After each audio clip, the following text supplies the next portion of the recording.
जय हिंद। 26 जनवरी की tractor parade की मैं अपनी खुद की कहानी बताऊं। स्वतंत्र लोकतंत्र के किसी भी उत्सुक नागरिक की तरह मैं भी सुबह गाजीपुर बॉर्डर पहुंची थी और जो उत्साहपूर्ण माहौल था वैसा मेरी आंखों ने बचपन में समझ आने से लेकर और अब तक नहीं देखा था। क्रांति के सुंदर गाने, कतार में लगकर चाय और रोटी लेते हुए हर जाति और धर्म के लोग, मेरे देश का चलता फिरता रंग बिरंगा लोकतंत्र वहां पूरे उठान पर था। सब मुस्कुरा रहे थे, भीड़ में धक्का मुक्की तक नहीं थी।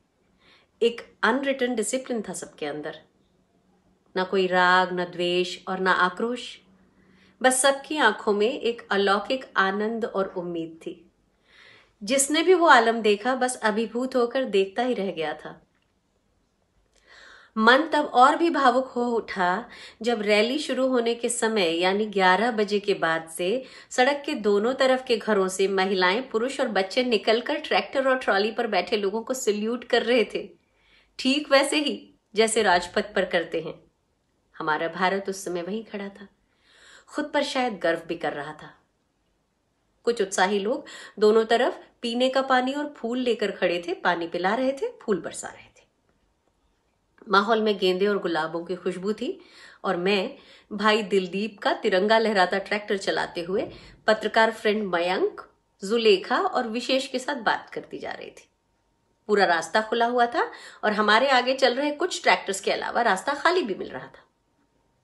बस तभी मयंक ने अपने लाइव कवरेज में कहा कि हम दिल्ली की सीमा के अंदर आ चुके हैं और लगभग उसी समय दिलदीप को कोई फोन आया और उसने बात करने के बाद मुझसे कहा कि हम गलत रास्ते पर आ गए हैं।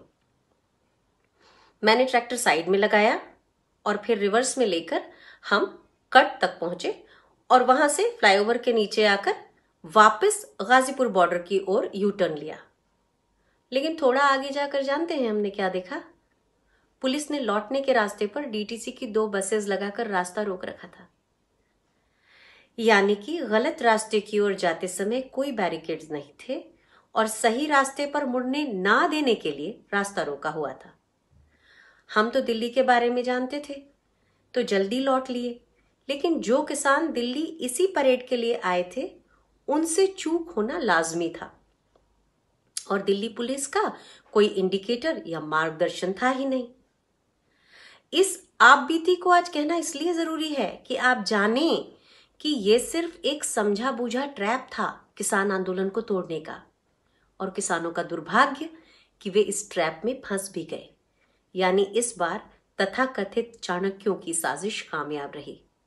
इसमें पुलिस ने तो किसानों से अंडरटेकिंग ली थी, लेकिन अपनी तरफ से पुलिस की मार्ग में क्या व्यवस्था रहेगी इसका कोई कमिटमेंट जाहिर तौर पर ना तो देखने में आया, ना एक नक्शे के अलावा कोई और दस्तावेज प्रचारित या पब्लिश हुआ। बहरहाल लाल किले की पूरी घटना बहुत दुर्भाग्यपूर्ण है और इतिहास में कलंक की तरह दर्ज हो गई है, लेकिन इसकी साजिश करने वालों ने देश की अस्मिता के बारे में तो सोचा ही नहीं। उनका लक्ष्य ही किसान को देश की नजरों में नीचा दिखाना था और आंदोलन को एक बारगी जैसे कुचलना था, और कम से कम प्रथम दृष्टया वे इसमें कामयाब हुए भी दिखते हैं।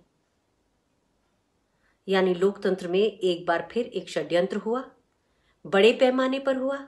लोकतंत्र एक बार फिर शर्मसार हुआ और इतिहास में एक गणतंत्र दिवस दूषित हो गया। किसान के कंधे से बंदूक भी चल गई और किसान ही घायल भी हो गया। इस तरह की साजिशें आज लोकतंत्र में निहत्थे का शिकार करवा रही हैं और हम मानसिक रूप से शिकार हो रहे हैं, बीमार हो रहे हैं। हो सके तो इस पहलू पर भी विचार कर लें।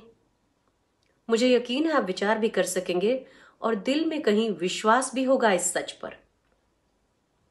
बस सिर्फ 3 दिन अगर सुबह थोक में आने वाली बीजेपी की आईटी सेल की पोस्ट ना पढ़ें तो पूरा सच भी देख पाएंगे हम और आप। आखिर हम सब इसी मिट्टी के लोग हैं, इसी गंगा जमुनी तहजीब ने हमें पाला है। हम कर पाएंगे दूध का दूध और पानी का पानी।